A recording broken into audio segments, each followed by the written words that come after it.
열심히 하지 않을 때 부모님이 잔소리처럼 하신 말씀입니다. 그 말씀은 사실 아버지보다는 어머니가 자주 한 말씀이에요. 그 말은 바로 야, 공부해서 남 주냐? 라는 말입니다. 여러분들 많이 들어보셨습니까? 혹시 여러분들 가운데 아직 부모님 세대인 분들이 자녀에게 이런 말을 하고 있는 분도 계실 거라고 생각되어집니다. 이 말 맞는 말입니다. 공부해서 남 주는 것 아니죠. 공부해서 쌓은 지식은 내 머리에 남게 되고 또 공부해서 쌓은 그 지혜와 경험은 우리의 삶에 큰 도움이 됩니다. 그러나 우리가 살아가는 동안에 이 공부해서 남 주냐 이 말을 우리가 성경에서 찾게 되면은, 성경으로 보게 되면은, 성경적인 답을 한다고 하면은 옳은 답일까요? 그른 답일까요? 예, 옳지 않습니다. 우리가 공부하는 것, 우리가 지식을 쌓고 경험을 쌓는 것, 모든 것이 다 남을 위해서 하는 것입니다. 그래서 사실은요, 오늘날 우리 성도님들 가운데 부모님 세대들 있으시면 자녀에게 야, 공부해서 남 주냐라고 하지 마시고 어떻게 해야 될까요? 너가 지금 공부하는 거 다 남을 위해서 지금 열심히 공부해야 돼 라는 이유로 삼으시면 더 좋은 성경적인 가르침이 될 수 있습니다.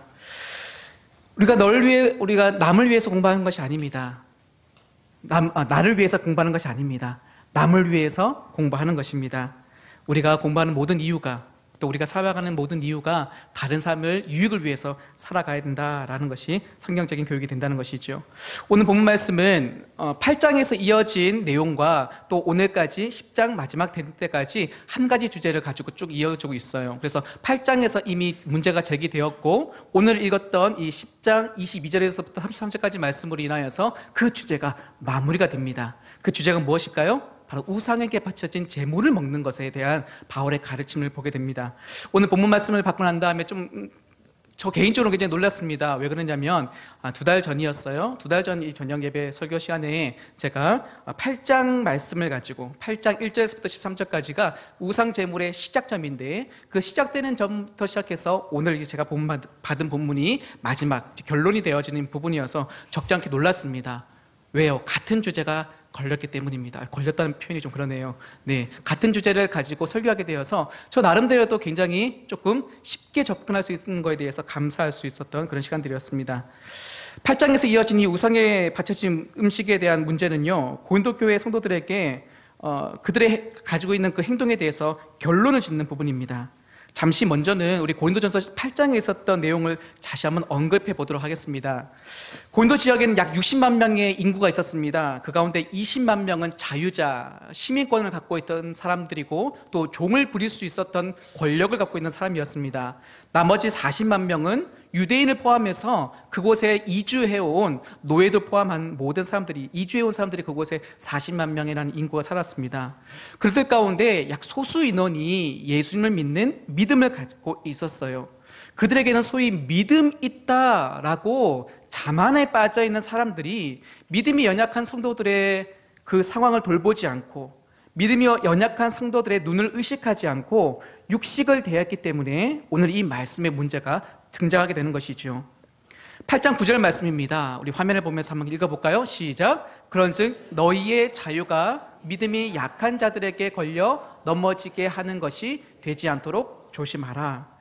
바울은 자기의 기준대로 믿음이 있다, 소위 믿음이 있다라고 말하는 자만에 빠져 있는 그 성도들이 음식을 대할 때에 아무런 거리낌 없이 대하는 그 태도를 보면서 이렇게 말씀하고 있습니다. 그리고 바울은 자기 자신이 먼저 그것을 실천하기 앞서서 내가 다른 사람들에게 걸림돌이 될 것 같으면 나는 육식을 먹지 않겠노라 라고 천명하는 장면도 있어요. 그것이 8장 13절 말씀입니다. 같이 한번 보도록 할까요? 그러므로 만일 음식이 내 형제를 실족하게 한다면 나는 영원히 고기를 먹지 아니하여 내 형제를 실족하지 않게 하리라. 바울은 자기 자신이 먼저 본을 보여주는 삶을 살았습니다. 고기를 먹을 수 있는 자유가, 또 믿음이 연약한 성도들을 위해서 자신의 그 자유를 스스로 제약하고 자기 자신을 위한 자유가 아니라 타인을 위한 유익을 위해 몸소 실천에 옮겼던 본을 보여준 삶을 살았습니다. 그리고 그 자신과 같은 삶을 살라라고 성경 곳곳에 이야기하고 있어요. 오늘 우리가 읽었던 이 성경 안에 본문 안에서 보게 되면은 10장 33절 말씀에서 시작도 뭐라 하면 나와 같이라고 하고 있어요. 나와 같이. 그래서 이 사도 바울은 자기가 먼저 몸소 보여주고 난 다음에 나를 본받아서 이렇게 살아라 라고 모델을 제시하는 부분들을 볼 수가 있는 것이죠. 우리는 리더와 보스의 차이점을 알고 있습니다. 리더는 어떤 사람들입니까? 또한 보스는 어떤 사람들입니까? 보스는요, 자기 자신은 가지 않고 돌격 앞으로를 외치는 지휘관과 같아요. 그러나 리더는 자기가 먼저 앞장서서 가며 그 뒤를 나를 따르라 라고 이야기하는 사람, 그 사람이 참된 스승이고 참된 리더가 될 수 있습니다. 많은 사람들이 또 찬양의 가사에서도 우리는 바울을 굉장히 높게 평가하고 또 예수님 다음으로 위대한 사람으로 표현할 때가 참 많이 있어요. 예수님처럼, 바울처럼, 이 낮의 해처럼 밤엔 달처럼 이 찬양의 2절 가사가 예수님처럼 바울처럼 살 수는 없을까라고 하는 이런 가사가 있어요. 그만큼 사도 바울의 가르침은 예수님의 가르침, 위대한 예수님의 가르침에 버금갈 정도로 그가 그의 삶 전체를 통해서 가르치는 모습을 보기 때문에 바울의 가르침을 높게 평가하는 것을 볼 수 있습니다. 우린 부모님들이 TV 속에 빠져 있어요. TV 드라마에 빠져 있고 홈쇼핑에 빠져 있으면서 또 손에서 스마트폰을 놓지 않고 있으면서 자녀들에게 TV를 그만 보라고 또 스마트폰 그만 들여다보라고 이야기하는 것은 옳지 못한 표현이죠. 옳지 못하죠. 스마트폰 하지 말라고 또 공부하라고 이렇게 이야기하겠지만 그것은 아이들 귀에 들리는 잔소리가 될 수는 있어도 마음에 새겨지는 가르침은 될 수 없을 거예요.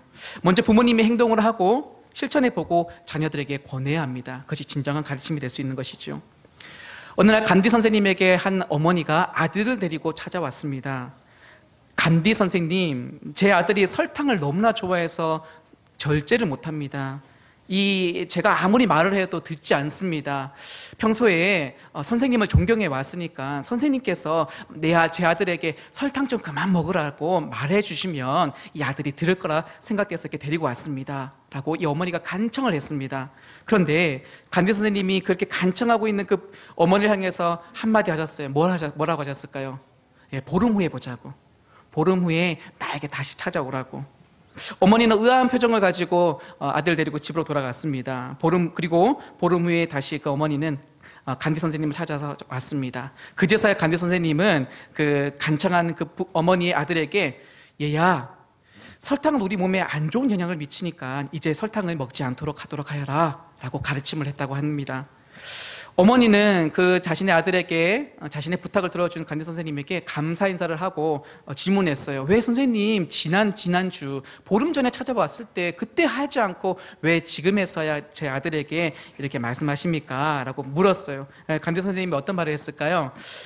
간디 선생님이 이렇게 말했다고 합니다. 사실 저도 설탕을 참 좋아합니다. 밥 먹을 때도 먹고 물 마실 때도 설탕을 먹습니다. 그래서 보름 전부터 설탕을 끊어보기로 하고 실천해 보았습니다. 그래서 얼마나 이 설탕을 끊는 것이 힘든지 제 몸소 체험해 보았습니다 라고 이야기했다고 합니다. 이 간디 선생님의 가르침이 우리에게도 주는 메시지가 있다고 생각되어집니다. 우리가 먼저 본이 되는 삶을 살 때에 이 간디 선생님과 같은 가르침이 될 수 있겠지요. 우리 부모도 먼저 본을 보이는 삶을 살기를 소원합니다. 자녀가 올바른 사람으로 성장하기 원한다면 부모가 먼저 올바른 본을 보여야 합니다. 하나님께 복받는 인생이 되길 원한다면 생각과 말로 그쳐서는 안 되고 삶 속에서 하나님 말씀대로 순종하는 삶을 살아야 합니다. 태신자를 품고 기도했다면 그를 섬기는 액션까지 이어져야 됩니다. 우리 모두가 바울 선생님의 가르침처럼 대로 살아서 우리가 말하는 것, 가르치는 것이 자녀들과 또 다른 사람들의 인생에 선한 영향력을 끼치는 삶이 되어지길 소망해 봅니다. 오늘 우리가 읽었던 본문 말씀에서는 하나님의 영광을 구하는 삶을 세 가지로 논해 볼 수 있습니다. 제일 첫 번째는 하나님의 영광을 구하는 삶, 제일 첫 번째 원리는 이것입니다. 자기 유익을 구하지 않는 삶. 다시 한번 읽어볼까요? 자기의 유익을 구하지 않는 삶. 23절 말씀은요, 표면적으로 읽으면 이렇게 되어 있습니다. 모든 것이 가하나 모든 것이 유익한 것이 아니요 모든 것이 가하나 모든 것이 덕을 세우는 것이 아니니. 자칫 잘못하면은 오해를 불러올 만한 소지가 있어요. 모든 것이 가하니까 할 수도 있겠구나. 그런데 우리 이 말씀이 번역의 오류는 아니지만 헬라어의 원본을 보게 되면은 직역을 해보면 이런 뜻이 있어요. 우리 화면을 보고 한번 읽어볼까요? 시작. 너희는 모든 것이 가하다고 주장하지만 모든 것이 유익하지는 않다. 너희는 모든 것이 가하다고 주장하는데 모든 것이 덕을 세우지는 않는다. 지금 주장하는 것이 무엇입니까? 모든 것이 가하다, 모든 것이 가하다. 이 말을 누가 하고 있냐면 소위 믿음을 가졌다고 하는 고린도에 있었던 믿음을 가지고 다른 사람들의 타인의 눈에 의식하지 않고 생활하고 있는 그 사람들이 이런 주장을 하는 거예요. 모든 것이 가합니다, 해도 됩니다 라고 한다는 거예요. 그런데 바울은요 그렇게 하지 않길 원해서요. 그것을 뭐라고 말하냐면 너희들이 모든 것이 가하다고 주장하지만 모든 것이 유익한 것은 아니다. 너희들이 모든 것이 가하다고 주장하지만 그것은 덕을 세우는 것이 아니다 라고 하고 있어요. 이 지금 여기서 말하는 10장 23절 말씀 말하는 이 덕을 세운다라는 말은 8장 1절에서 13절에서도 덕을 세운다라는 말이 또다시 먼저 등장했었지요. 그 먼저 등장했을 때에 이 덕을 세운다라고 쓰인 말이 오이코도메오라는 말로 헬라어로 써요. 오이코메도 하면 우리 여러분들 오이코스 생각날 거예요. 오이코스가 뭡니까? 집이에요. 집. 오이코스는 집이에요. 근데 오이코도메스 하면 건축, 집을 짓는 것을 이야기하는 거예요. 그래서 여기 사용되는 이 단어는 사실은 덕을 세운다라고 의미하기보다는 어떻게 하면 좋을까요? 너가 가하다고 하지만, 너가 모든 것이 가하다고 하지만 너가 가하다고 생각하는 그 행동을 할 때에 어떻게 합니까? 교회를 세우는 것은 아니다. 다른 사람들에게 온전한 모습으로 세우는 것에 방해가 된다라고 이렇게 사용할 수 있다는 것이에요.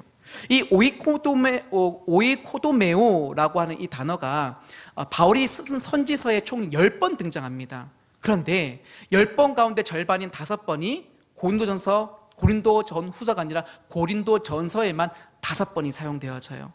그만큼 이 사도 바울이 고린도 교회가 정말 그리스도 안에서 건강한 교회로 세워지기 원하는 마음이 이 본문을 통해서, 이 고린도 전서를 통해 가지고 확인해 볼 수 있는 단서가 되는 것이죠. 바울은 그리스도인들이 소위 믿음을 갖고 있다고 생각하는 그 사람들이 옳고 합법적인 것인가를 따져야 되겠지만 오히려 그 앞서서 유익하고 덕을 세우는 것인지 교회를 세우는 것인지를 먼저 사려 깊게 생각해 봐야 된다는 것을 우리에게 가르치고 있습니다.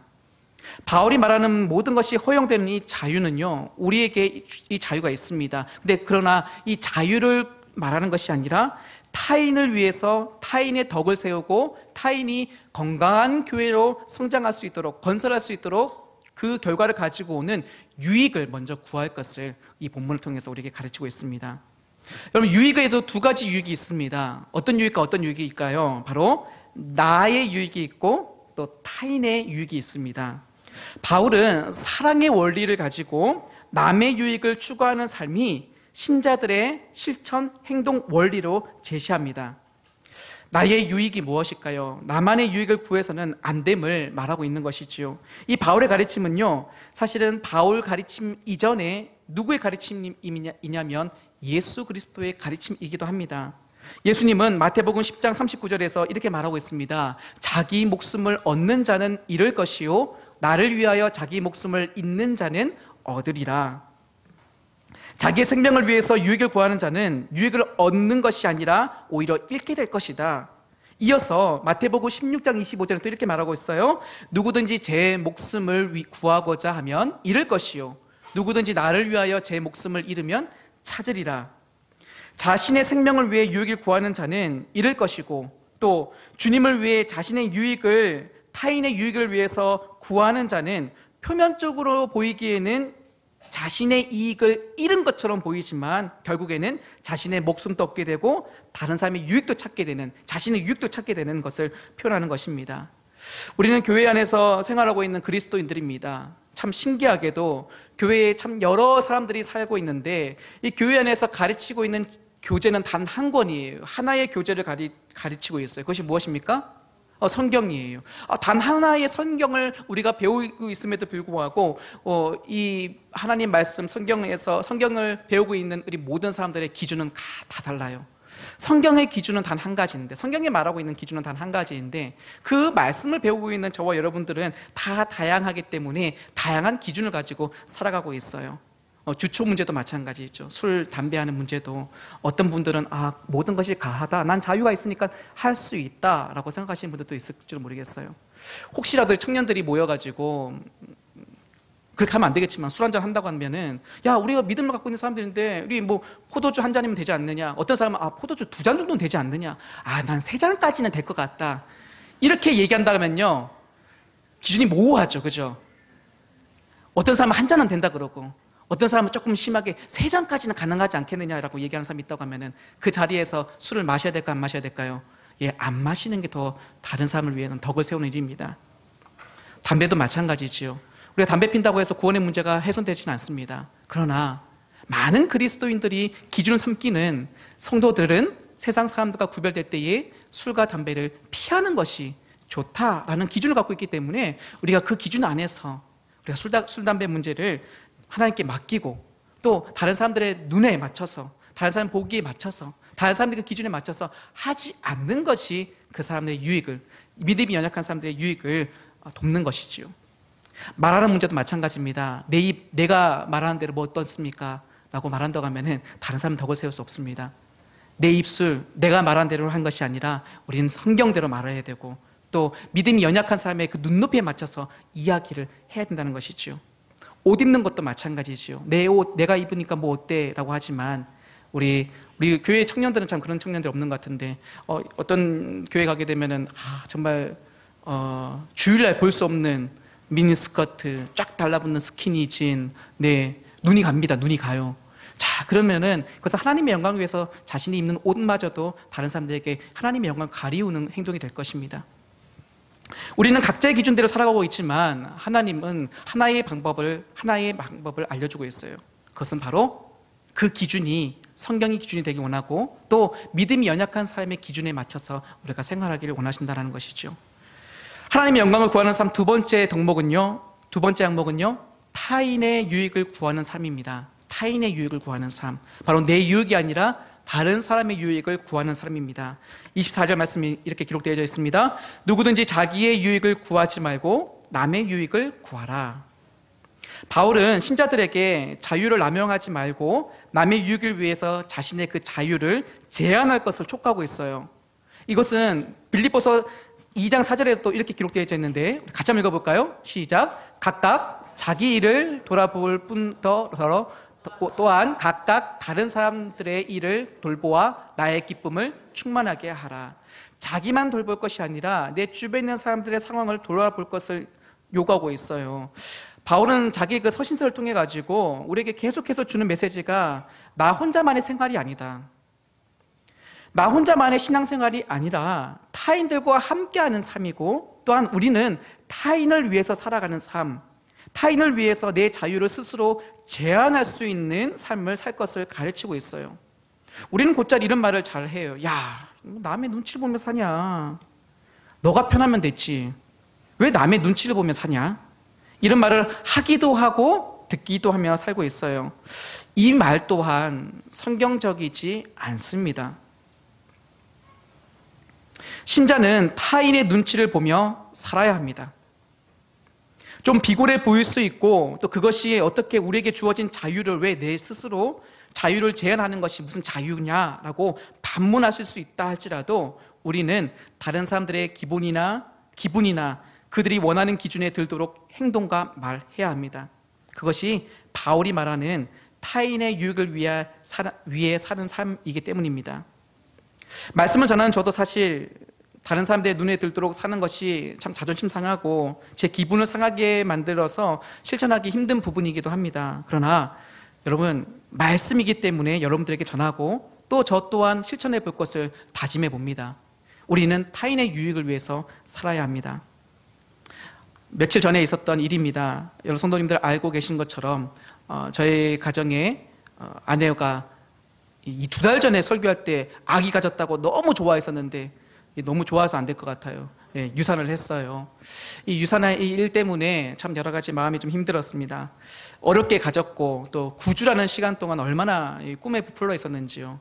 쌍둥이 낳는다 하니까는 막 여기저기에서 유모차 알아보고 아직 낳지도 않았는데 옷 알아보고 이렇게 행복한 시간을 보냈어요. 매주 화요일이 아내가 그 임신하고 난 다음에 이제 매주 화요일이 병원 가는 날이었어요. 9주째 되는 그 주간이었는데, 임신 9주째가 되는 그 주간이었는데, 이제 화요일 날 이제 저는 이제 전도협회 강습회를 위해서, 새벽반 강습회를 위해서 이제 출근을 하였고, 이제 아내는 이제 작은 누님이 그때 시간이 있어가지고 작은 누님이 차를 태워가지고 병원 가서 이제 진단을 받았습니다.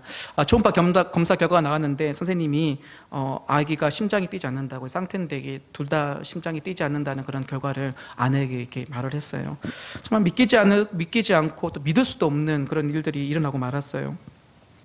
제가 강습 현장에서 그 전화 소식을 듣고 난 다음에 그날 밤에 이렇게 강습회를 진행하는데 어떻게 무슨 정신으로 강습회에서 시범을 하게 되는데 어떤 정신으로 시범을 했는지 도대체 기억도 지금도 사실 기억이 안 남아요. 어떻게 집에 왔는지도 기억이 안 남고 손이 떨리고 또 여러분들 그 아랫배에 힘이 빠져가지고 터석터석 주저앉는 그 괄약근에 힘이 빠져가지고 터석터석 주저앉잖아요. 그런 것을 경험하게 되었어요.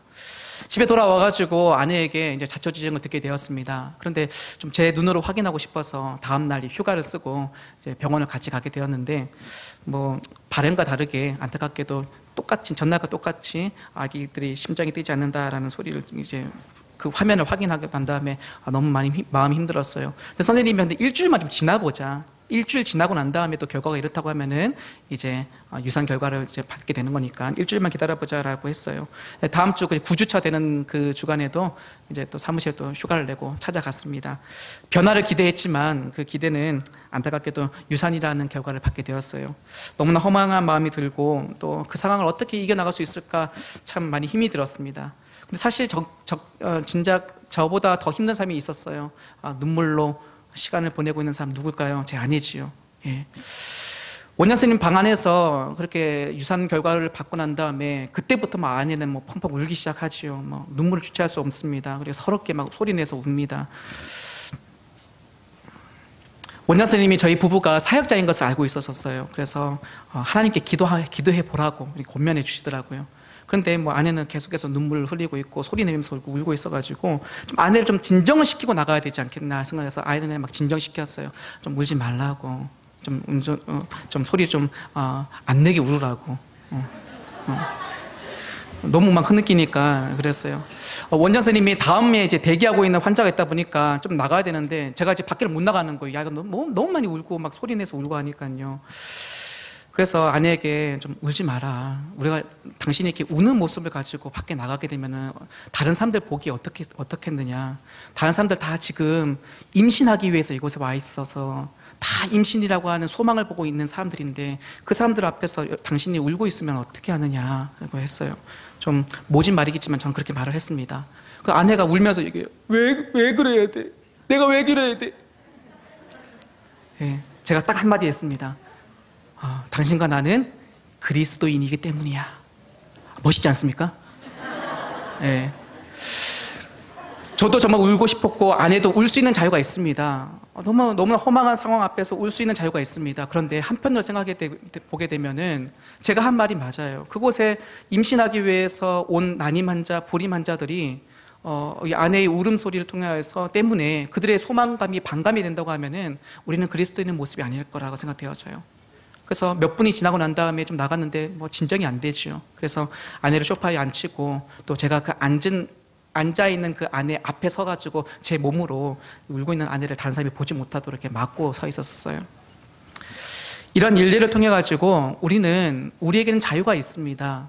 우리에게는 할 수 있는 자유가 있지만 다른 사람들의 마음에 또 기분에 상한다고 하면은 그 기분 상함을 우리가 내 자유로 인해서 그 사람들을 기분 상하게 할 수는 없다는 것이죠.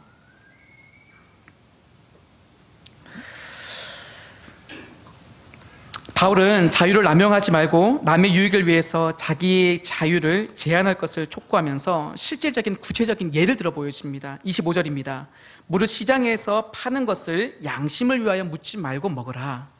그 당시에 대부분의 고기들은 우상의 제물로 바쳐진 것들입니다. 당연히 사람들이 사고 있는 많은 상당수의 고기가 그 당시에 많은 고기들이 제물에 바쳐진 고기들이었어요. 제물로 바쳐진 고기가 정육점에 판매되는 고기들이었어요. 신자들은 상당수가 아마 고기를 구입할 때에 머뭇거렸을 거예요. 이것이 우상에게 바쳐진 것이라면 어떻게 하나, 이 꺼림칙한 생각 때문에 망설이게 된 거예요.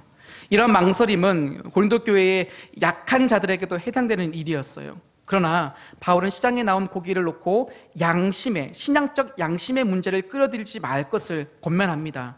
26절이죠. 이는 땅과 거기 충만한 것이 주의 것임이라.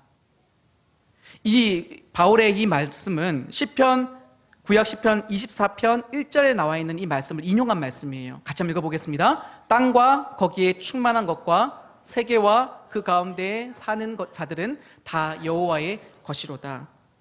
땅에 있는 모든 충만한 것이 다 여호와로부터 나왔기 때문에 꺼림칙 여길 필요가 없다. 음식을 먹는 문제에 있어서 바울은 근본적인 개념을 모든 음식이 주인이 창조주이신 하나님인 것을 천명하고 있어요. 그렇기 때문에 종교적인 의미를 부여할 필요가 없다. 그것은 잘못된 것이다 라고 말하고 있어요. 그런데 이 바울이 음식을 먹는 문제에 대한 자신의 그 원칙을 구체적으로 현장에서 또다시 예를 들어서 또 적용해 줍니다. 27절 말씀입니다. 불신자 중 누가 너희를 청할 때에 너희가 가고자 하거든 그 너희 앞에 차려놓은 것은 무엇이든지 양심을 위하여 묻지 말고 뭐 하래요? 먹을 것을 말하고 있어요.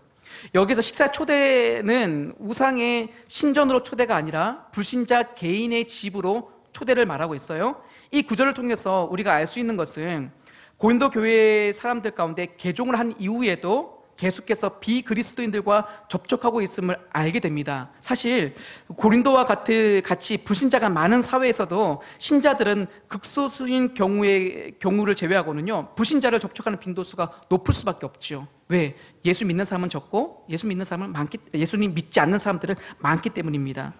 바울은 이런 교제를 금지하고 있지 않아요. 그리스도인들이 이 세상 속에서 사는 동안에 결코 비그리스도인들과 완전히 단절된 생활을 우리 또한 살 수 없습니다. 그렇기 때문에 또한 그거는 단절돼서 살아가는 것은 하나님께서도 원하시는 바도 아닙니다. 우리에게는 불신자와 접촉하며 그들에게 선한 영향력을 끼치며 그들에게 복음을 전해야 될 사명이 우리에게 있습니다. 이렇게 식탁으로 초대받아 갔을 때에 불신자가 차려놓은 음식의 출처를 묻지 말 것을 바울은 가르칩니다. 불신자가 정육점에서 사온 고기가 이방 우상에게 바쳐진 제물인 것이 자명하지만 그 출처를 묻지 말고 먹을 것을 권면하고 있어요. 만약 그리스도인 손님이 자기 앞에 놓여진 음식의 출처가 비그리스도인 주인에게 묻는다면 주인의 감정을 상하게 할 뿐만 아니라 초대받은 자로서의 예의도 벗어나는 행동일 수밖에 없는 것입니다. 바울은 이런 경우에 그 음식의 출처를 묻지 말고 개념하지 말고 자유롭게 먹을 것을 말하고 있어요. 우리 주보 성도님들 여기 계십니다. 그분 그 기분을 이해하실 거라 생각되어져요. 맛있게 음식을 차려놓았는데 그 음식의 맛을 논하는 것이 아니라 이 반찬 어디서 났어? 라고 물으면요, 그런 가족이 있다면 여러분들 기분이 좀 상하지 않겠습니까? 왜냐면요, 왠지 이 반찬의 출처가 당신이 만든 것이 아니라는 그런 전제하에서 묻는 것 같아요. 왠지 모르게 맛있는 반찬인데 당신의 손맛으로는 이것을 만들어낼 수 없는 거죠. 기분 나쁠 수밖에 없는 거죠. 음식을 맛있게 먹는 것이 차려준 사람에 대한 예의죠. 그 음식을 출처를 묻는 것은 예의가 아닌 것이죠. 그런데 바울은 불신자가 차려준 그 음식을 또한 먹지 않아야 되는 상황도 있다라고 말하고 있어요. 28절 말씀입니다. 누가 너희에게 이것이 제물이라 말하거든 알게 한 자와 그 양심을 위하여 먹지 말라. 모든 것을 너가 양심에 의해서 묻지 말고 먹을 수도 있겠지만, 만약이지만 그 음식의 출처가 우상에게 바쳐진 제물이라고 알려주는 사람이 있다고 하면은 그 자리에서 그 음식을 먹지 말 것을 또한 요구하고 있어요. 그 차려진 음식이 우상에게 바쳐진 제물이라고 알려준 사람이 있다면 먹지 말라. 여기서 알려준 사람이 모호하죠. 음식을 차려준 불신자, 초대를 한 불신자이냐, 아니면 그 식탁에 같이 초대된 믿음이 연약한 신자이냐, 이거 알 수가 없어요. 그런데 28절 뒷부분을 보게 되면은 초대한 불신자가 아니라 믿음이 연약한 신자가 말하는 것을 알 수가 있어요. 그 양심을 위하여 먹지 말라. 그러니까 그 초대를 한 사람은, 불신자는 양심이 있어요, 없어요? 아직 하나님을 믿지 않기 때문에 양심이 없어요. 그럼 그 양심이라는 것은 누굴까요? 그곳에 같이 초대된 믿음이 연약한 사람, 그 고기가 제물인 것을 알고 있는 믿음이 연약한 사람의 양심이라고 하는 거예요. 다른 말로 하면 그 사람의 기준이라고 하는 거예요. 그 기준에 걸렸다고 하면은 불신자, 그 식탁에 같이 초대된 믿음이 연약한 신자가 그 식탁에 차려진 음식이 제물인 것을 알고 있다면은 그 소위 믿음이 있는 신자라고 할지라도 그 믿음이 연약한 신자를 위해서 먹으라, 먹지 말라? 먹지 말라. 이것은 신자가 자기의 자유보다 다른 사람의 양심의 기준을 먼저 돌봐야 한다는 바울의 가르침이에요. 신자는 남의 유익을 위해 자신의 자유를 제약할 수 있는 그런 능력이 있어야 됩니다. 29절에서 30절 말씀입니다. 내가 말한 이 양심은 너희의 것이 아니요 남의 것이니 어찌하여 내 자유가 남의 양심으로 말미암아 판단을 받으리요. 만일 내가 감사함으로 참여하면 어찌하여 내가 감사한 것에 대하여 비방을 받으리요. 바울은 어떻게 나의 자유가 다른 사람의 양심에 의해 판단받을 수 있는가? 무슨 이유로 내가 감사함으로 받은 것이 때문에 비난을 받아야 되느냐라는 뜻으로 질문하고 있어요. 근데 이것에 대해 바울은요, 믿음이 강한 자가 자유를 사용함으로 인하여서 믿음이 연약한 자들이 죄를 짓게 해서는 안 되며, 또한 자신이 감사함으로 받는 것이 도리어 믿음이 연약한 자로 하여금 자신을 비방하게 만든다면 아무런 유익이 되지 못함을 반문의 형식으로 말하고 있는 거예요. 우리는 내가 하면 노맨스고 남이 하면 뭐라고 해요? 불륜이라는 말을 사용해요. 어떤 기준이기에 내가 하면 노맨스고 다른 사람이 하면 불륜일까요? 그래서 그 기준은 누구의 기준이기 때문입니까? 바로 내 기준이기 때문입니다. 바울은 내가 가진 자유를 기준으로 삼고 있는 것이 아니라 연약한 믿음을 갖고 있는 자의 기준으로 행동하고 말할 것을 권면하고 있는 거예요. 저는 이 부분을 이렇게 이름하고 싶어요. 눈치 보는 자유. 자유는 자유인데 눈치를 보는 자유라고 말하고 싶어요. 누릴 수 있는 자유가 있지만 그 자유를 인하여서 믿음이 연약한 자들에게, 지체들에게 상처를 주거나 그 사람이 신앙생활을 하는데 걸림돌이 된다고 하면은 그 자유를 우리 스스로 제한할 수 있어야 된다는 것이죠. 내 믿음의 기준 안에서 누릴 수 있는 자유이지만 연약한 지체의 기준으로 보아서 눈치를 봐야 되며, 또 눈치를 보며 누릴 수 있는 자유라고 명명하고 싶습니다.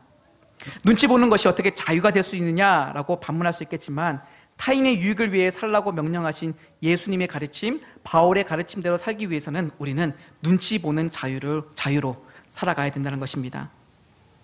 하나님의 영광 위해서 살아가는 삶의 원리 세 번째는요, 하나님의 명예를 위해 사는 삶입니다. 하나님의 명예를 위해서 사는 삶. 우리가 하나님의 영광 이렇게 말하고 있는데, 이 영광이라는 단어가 여러분들 영어로 어떻게 표현되는지 아십니까? 글로리라고 생각하는데요. 저도 좀 조사해보고 깜짝 놀랐어요. 영어 단어가 이 영광이라는 단어를 영어 단어 찾게 되면 제일 먼저 나오는 게 뭐냐면 아너예요. 아너는 명예를 말하고요. 두 번째 글로리, 영광을 얘기하고요. 세 번째 프리빌리지는 특권, 특례를 이야기하고 있고요. 네 번째 프레저는 어떻게 합니까? 기쁨과 즐거움으로 이렇게 이야기하고 있어요. 이 네 가지 다 우리가 읽었던 본문 안에서 31절 말씀을 대비할 수 있어요. 우리가 하나님을 영광 위해 산다는 것은요, 제일 첫 번째 하나님의 명예를 위해 살아가는 것이죠. 하나님의 명예를 위해 살아가는 것.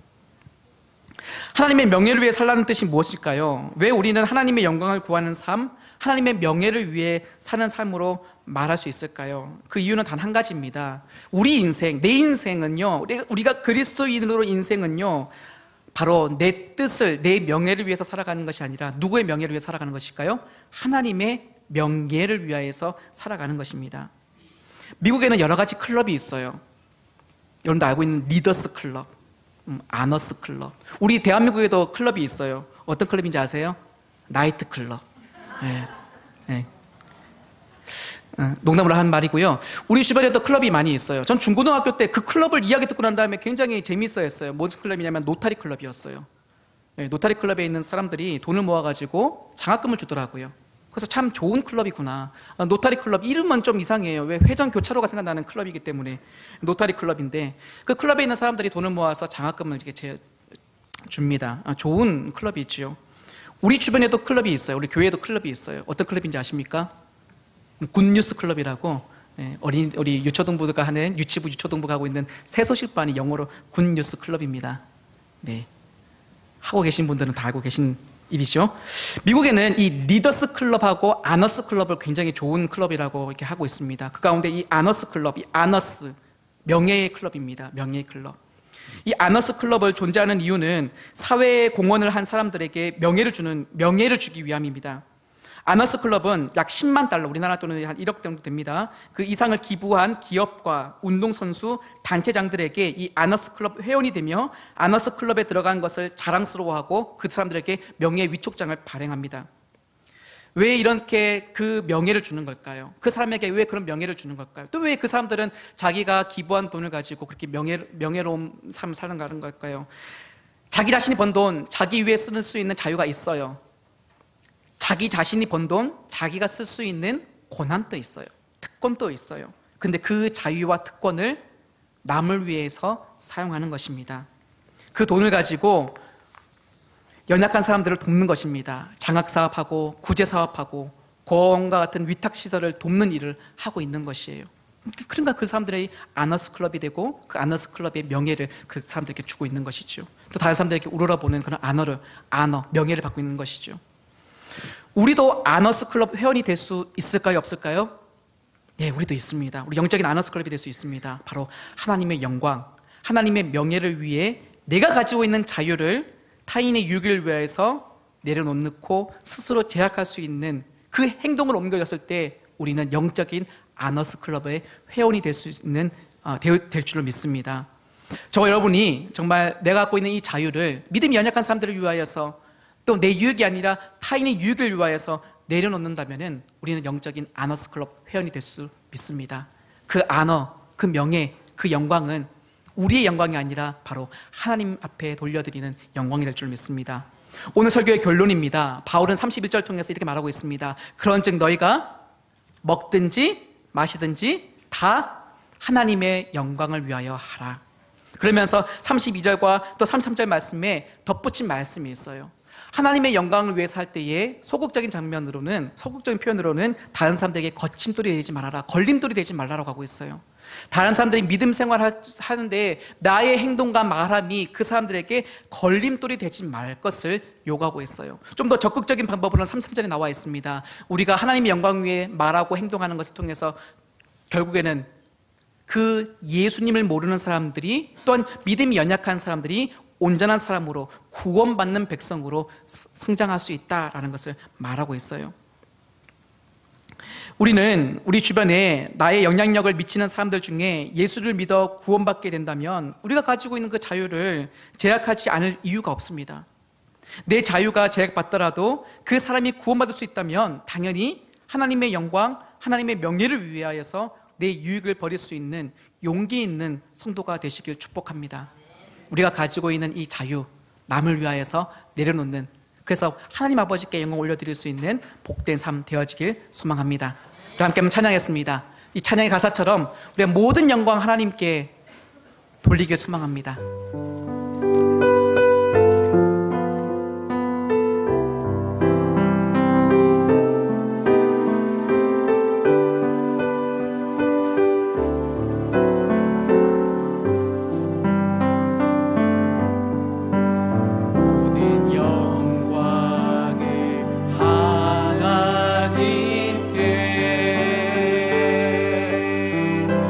모든 영광을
첫 번째 뭐라고요? 하나님 영광 위해 살아가는 삶, 내 유익을 구하지 않는 것, 내 기준이 아니라 다른 사람의 기준에 맞춰서 사는 삶. 두 번째는 무엇입니까? 타인의 유익을 위해 살아가는 것.